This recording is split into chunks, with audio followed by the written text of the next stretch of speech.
Hey there, everybody, and welcome to today's presentation of Integrative Behavioral Health.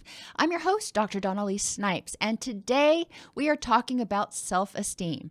This is day 5 of the 6 weeks to a happier, healthier you. Self-esteem is your first and most important relationship. Once you're an adult, it's important to have a relationship with yourself, to know who you are and feel confident about that and love yourself for who you are. When that happens, you have improved health and an improved sense of safety. You're not always worried about whether somebody's going to reject you or not because you feel confident and capable even on your own. And this improved health comes from reduced stress. When you have higher self-esteem, you tend to feel like you are more capable of handling life on life's terms, which results in less stress, which results in downregulation of that HPA axis, improved sleep, improved immunity, improved pain tolerance, you know the list that we always go through. Affectively, when we have strong self-esteem, we have less anxiety. We're not worried as much about rejection or abandonment or criticism. Now, we still don't like it when people are critical or when relationships end, but the degree, the intensity of the anxiety is less. And when we have self-esteem, we don't have this underlying constant current of anxiety about, is this relationship going to last? We are able to live in the moment and appreciate what is for the moment and not worry about whether it's going to end. We're just happy that we've got it right now. Good self-esteem also reduces jealousy. Jealousy is anger at others for having something or for if you perceive them as a threat. Now, when you have good self-esteem, you aren't jealous. You may have a twinge here and there of, oh, it'd be nice if I had that or what have you. But when you have a good self-esteem, you feel worthy. You don't feel jealous of other people for things that they have because you're grateful for what you have. Same thing with suspiciousness. When you have a strong self-esteem, you are less worried about people trying to undermine you. You are more focused on who you are and knowing that you are a good person and you are attracting positive energy. Cognitively, when you have good self-esteem, it helps with optimism.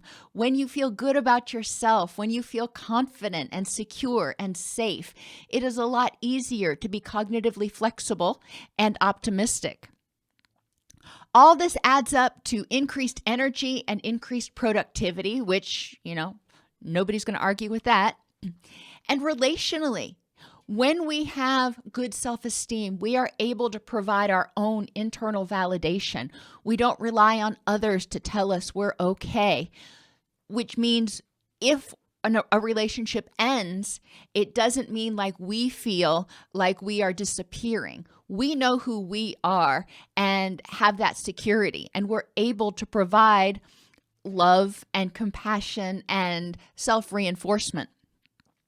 All of this leads to healthier relationships. When people have low self-esteem, when they need others to validate them, a lot of times they will gravitate toward any relationship just to have someone there to tell them they're okay.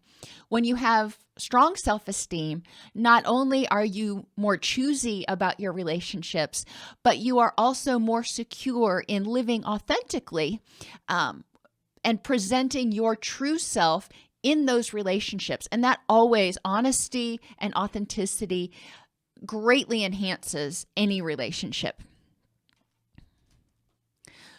10 strategies for self-esteem. There are tons of books out there on improving your self-esteem. I just wanted to kind of boil it down and give you 10 strategies that you could consider using in order to improve your own self-esteem. So the first activity that I really like is called the friend list. And what you do is write down all of the characteristics that you look for in a friend. And, think about the friends that you have, the friends that you want, what you think makes an ideal friend. You can also call it the good person list, whatever you want to call it. Write all those down. When you're finished, go back over the list and figure out which of those characteristics you already have.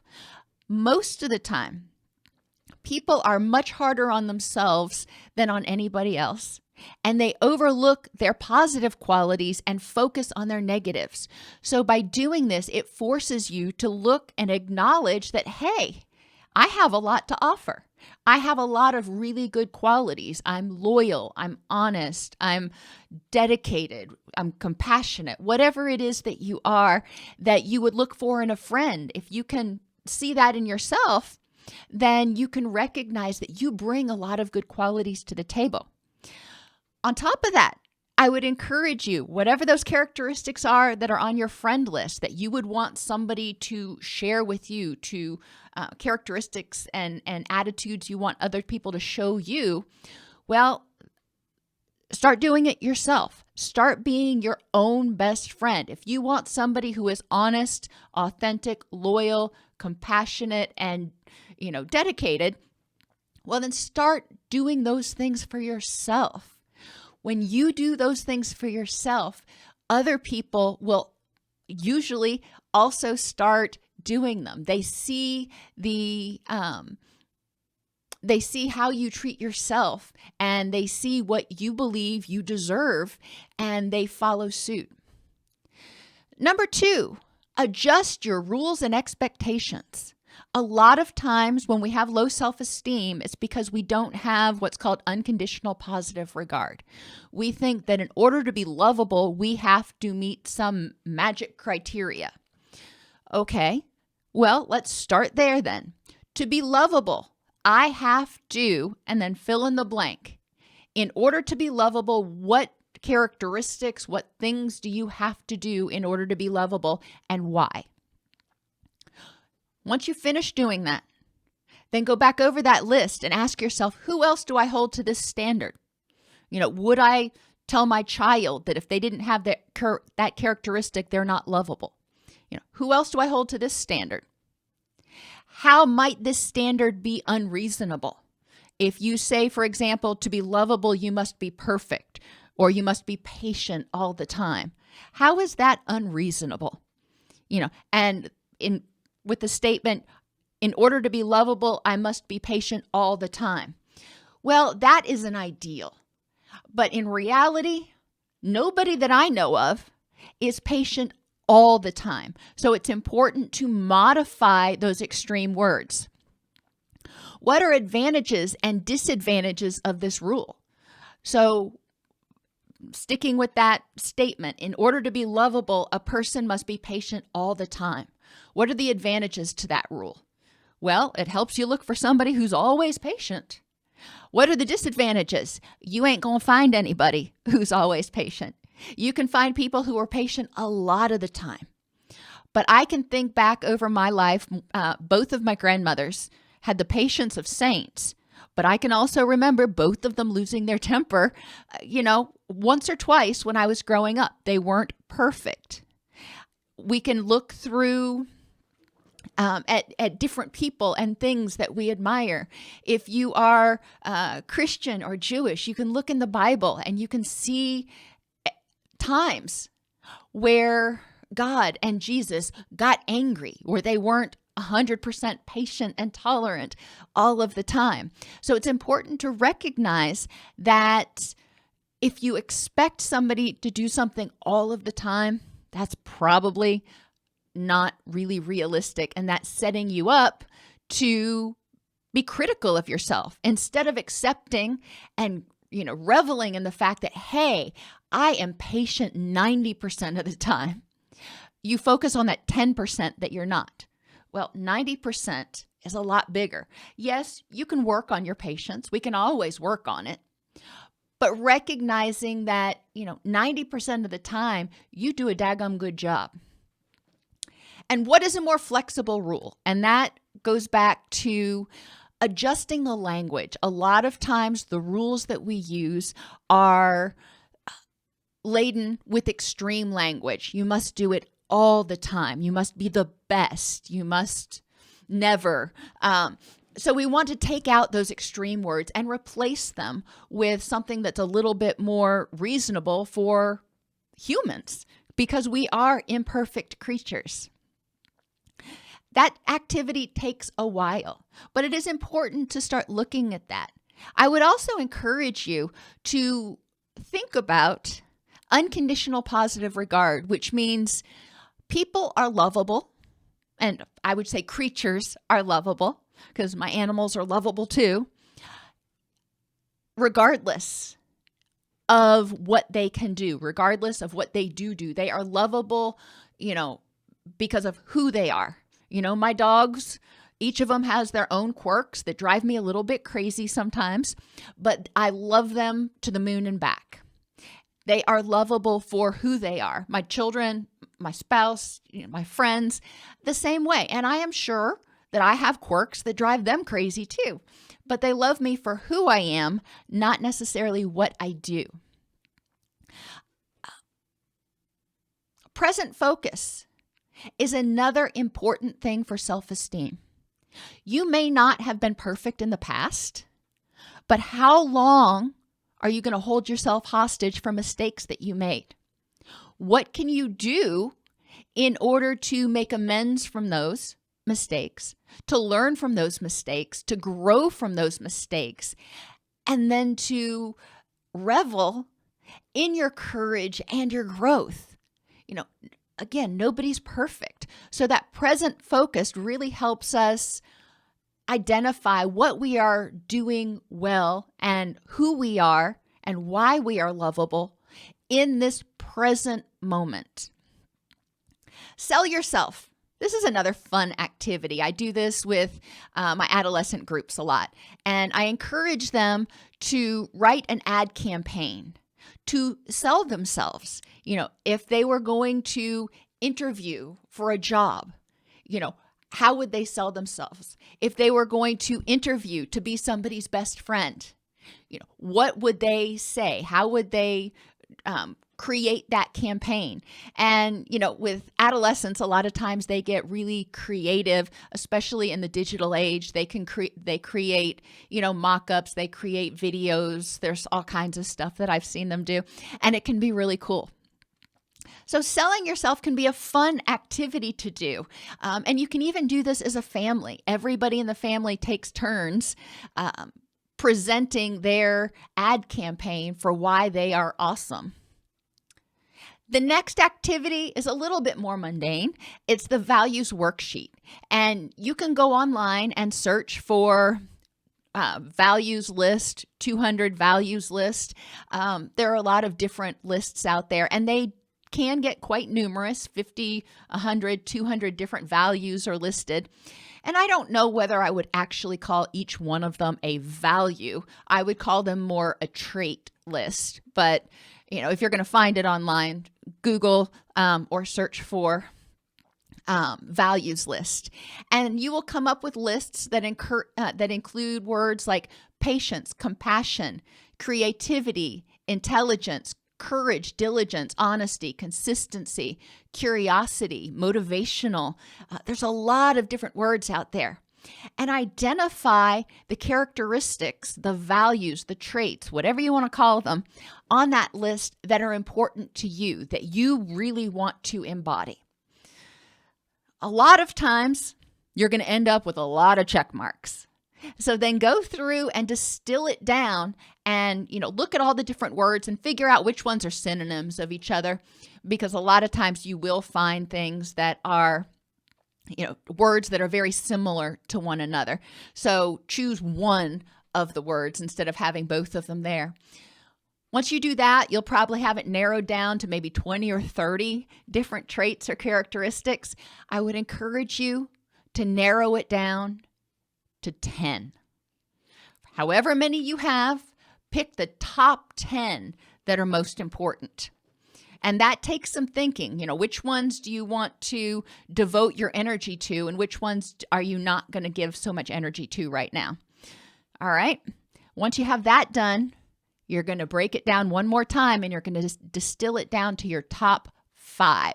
These are the top 5 traits, words, characteristics, whatever you want to call them, you want people to remember you by. So if they're talking about you, 20 years from now, they can say, oh, Sally, she was such a patient, compassionate, loving, honest, motivational person. Okay, if those are the things that are important to Sally, then those are the characteristics that she thinks about every day, and before she does anything, to say, is this, whatever I'm getting ready to do, helping me be more, embrace those characteristics? The next thing is to create mastery experiences. A lot of times people have low self-esteem because they have failed, because they haven't had support, because they feel disempowered. Mastery experiences help you feel empowered. And what those are small goals, small steps. Instead of saying, I will congratulate myself when I graduate college, say, I will congratulate myself once I pass the first test this semester, and then pass the next test, or whatever, however you want to break it down. But creating experiences that are very, very short in duration, that help you, that build on each other to help you achieve a bigger goal. But every time you experience a mastery experience, then you'll feel more empowered. You can say, okay, I did that. And maybe you're trying to stop smoking, okay?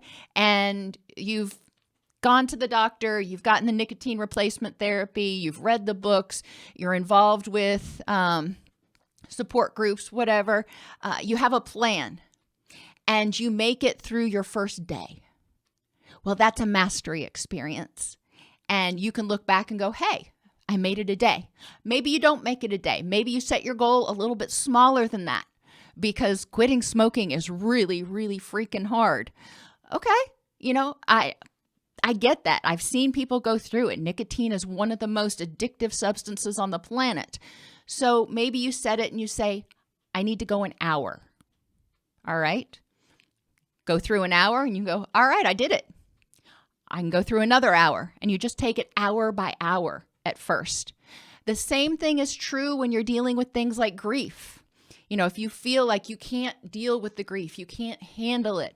Okay, well, let's see if you can handle it. Let's see if you can tolerate your feelings for an hour. Or let's see if you can get involved with something so you're not focusing on it for an hour. And then another hour. And then once it's easy to do an hour, then you up it and you go 2 hours.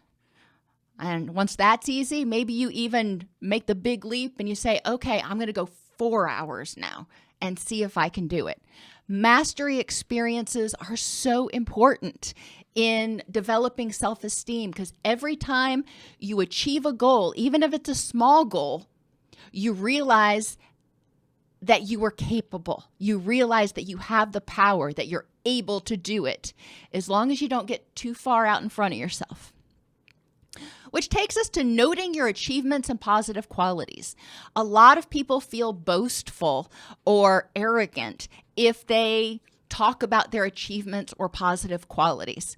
You don't have to go and broadcast it from the rooftops necessarily, but it is important to be able to have that dialogue in your own head. Keep a scrapbook or a journal or an online scrapbook or something where every single day, this goes back to those mastery experiences, every single day you put something in there that is an achievement or a positive quality or an example of a positive quality. So maybe you got a job that you've been wanting. Okay, so that's an achievement. Maybe you made a new friend and that's difficult for you. Okay, that's an achievement. Maybe one of your positive qualities that you want to embody is compassion. And so you can note how you were compassionate that day. Whatever it is, you want to have an ongoing list of ways that you embody the traits that are important to you, and the achievements, the things that you actually are able to complete, that you actually achieve. So you can look back and say, wow, I actually did that. I did a lot. Too often, just like we're too hard on ourselves, too often we ignore our own successes. And it is so important to focus on every single success and not take the little ones for granted. The next thing you can do is stop sorting things into good and bad. Every time something happens or you think about something about yourself, it's either good or it's bad. It just is. If you are a high-strung person, I'm a high-strung person. Some people may say that's bad. Some people may say that's good. It's just me. It's not good. It's not bad. It's just me. It's who I am. And I embrace it because it makes me who I am as an individual. And it gives me my unique talents and qualities that I contribute to the world. So stop sorting things into good and bad and accept them as it's just who I am. Let me embrace it and recognize it. Instead of trying to avoid it, let's recognize it. And develop an awareness that you do not have control over other people's behaviors and reactions. A lot of times, our self-esteem takes a beating because of other people's careless words or careless actions or their reactions to us or what we do. And a lot of times it has a lot less to do with us and more to do with them. Maybe somebody reacts to you strongly negatively because they remind you of somebody from your past. I had a professor in college that was the spitting image of my mother. Now, however you want to take that, she was the spitting image of my mother. And I reacted to her almost as if she were my mother because she brought out those same feelings that I have towards my mother every time I'd see her. And it was important for me to differentiate between the two of them. But that was not her fault, So it was important for her to recognize, or for me to recognize that. But, should that have come up on her radar, it would have been important for her to realize that it had very little to do with who she was and more to do with my transference reactions. And this can be positive or negative. We often have a lot of transference reactions. You can see somebody that reminds you of your first love. And maybe this new person is really a not nice person, a not safe person to be around. But they remind you of that other person from your past, that your first love. So you project all of this wonderful stuff on them and you overlook their bad stuff. So it can be good, it can be bad. But it's important to recognize that a lot of times people's reactions to you have less to do with you and more to do with them. Maybe they were stressed on that particular day, so they were grumpy with you. Was it something that you did? Maybe, but maybe not. And just checking that and trying to find, I always used to tell my kids, whenever somebody did something that felt rejecting or angry or hurtful or what have you, to think of 3 possible other explanations that had nothing to do with them, why that person may have behaved that way. If they encountered a cashier who was particularly grumpy on a particular day, thinking about what are 3 other reasons besides the fact that, quote, she doesn't like me, that cashier may be behaving that way. I mean, after all, the cashier probably doesn't know you from Adam's house cat. So just to summarize, activities you can do the friend list, figure out what characteristics are important in a friend, which ones you already have, and start being your own best friend. Adjust your rules and expectations. Embrace an attitude of unconditional positive regard, loving yourself for who you are, imperfections and all. Focus on the present, recognizing what wonderful qualities you have right now, how you've grown even out of mistakes and things you've done wrong in the past. Focus on the present and what you contribute. Sell yourself. If you had to, convince somebody to be your best friend, or if you had to convince somebody to hire you, why would they want to do that? What characteristics, what awesome things do you bring? Consider a values worksheet. Find it online. Check all the values that are important to you. Narrow it down to the top 20 or 30. Then narrow it down to the top 10 and the top 5. And that will help you focus your energy on the characteristics that you think are most important to nurture. Break big goals and big achievements that you want to do into smaller mastery experiences, so you are able to have a sense of accomplishment and a sense of personal power. Note, pay attention, keep a log of your achievements and how you express your positive qualities or embody your positive qualities every day. Stop sorting your characteristics, your descriptions of yourself into good and bad. They just are. It's who you are. And figuring out how that works into who you want to be. And finally, develop and maintain an awareness that you don't have control over other people's behaviors and reactions. So if they react to you in a way that is unpleasant, thinking to yourself, what are 3 other explanations why they might behave that way that may have nothing to do with me? And that can help you not personalize everything and avoid impairing your self-esteem for something that you had nothing to do with. I hope you have a great day, and I will see you on Monday.